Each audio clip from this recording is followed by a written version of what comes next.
بسم اللہ الرحمن الرحیم۔ معزز خواتین حضرات، السلام علیکم ورحمۃ اللہ وبرکاتہ۔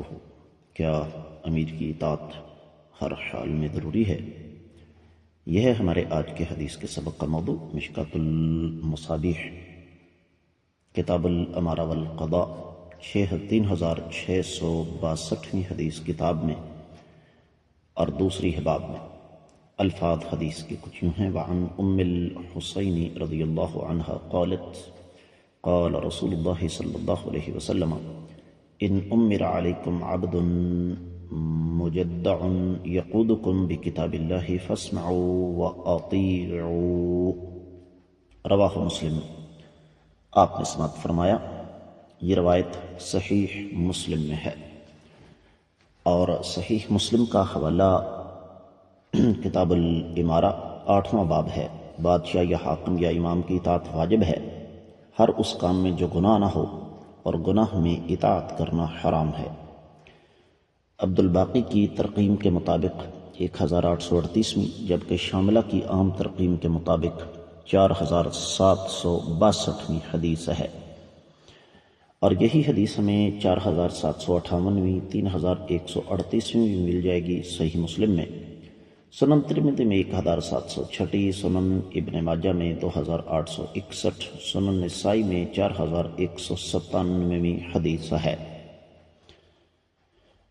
اور حدیث چونکہ صحیح مسلم میں آ گئی، لہذا اس کی سند پر کسی قسم کا کوئی تبصرہ کرنے کی ضرورت نہیں ہے۔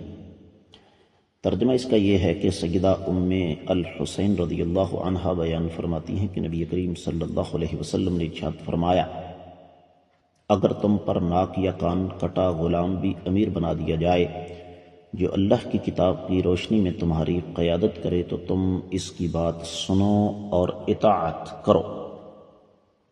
معزز خواتین و حضرات، اہل علم نے اس حدیث مبارکہ کی وضاحت میں یہ ارشاد فرمایا ہے کہ اگر حاکم اعلیٰ کی طرف سے کسی ایسے انسان کو کسی علاقے یا محکمے کا سربراہ بنا دیا جائے جو دنیاوی اعتبار سے کسی بلند و بالا خاندان کا نہ ہو، یا اس میں شخصی وجاہت اور حسن و جمال کی کمی ہو، لیکن کام اس کے قرآن و سنت کی روشنی میں ہو، تو اس کی اطاعت و فرمانبرداری فرض ہے، اس کے خلاف بغاوت جائز نہیں۔ ہاں، اگر اس کے احکام اور اعمال دین کے منافی ہیں تو پھر اس کی اطاعت نہیں کی جائے گی۔ چونکہ عرب معاشرے میں بلکہ ہر دور میں غلام کو کمتر خیال کیا جاتا تھا، اس لیے آقا علیہ الصلوۃ والسلام نے مبالغے کی حد تک تاکیدی حکم فرما دیا کہ اگر خلیفۃ المسلمین کسی غلام کو، اور وہ بھی حبشی غلام جس میں کشش اور جاذبیت نہیں ہوتی، اس کو ماتحت امیر یا امام یا گورنر وغیرہ مقرر کر دے تو اس کی اطاعت اسی طرح فرض ہے جس طرح ایک آزاد مرد کی۔ اور اس حدیث مبارکہ سے یہ بھی معلوم ہوتا ہے کہ امیر اور امام بننے کے لیے کسی شخص کا آزاد ہونا، پرکشش ہونا، وجیح ہونا، دولت مند ہونا یہ شرط نہیں، صرف اور صرف اس میں یہ خوبی ہونی چاہیے کہ وہ کتاب و سنت کے مطابق احکامات دے، لوگوں کو شریعت اسلامیہ کے مطابق چلائے، خود بھی شریعت کا پابند ہو۔ اگر وہ مخالفت کرتا ہے تو اس کی صورت میں اس کی اطاعت نہیں کی جائے گی۔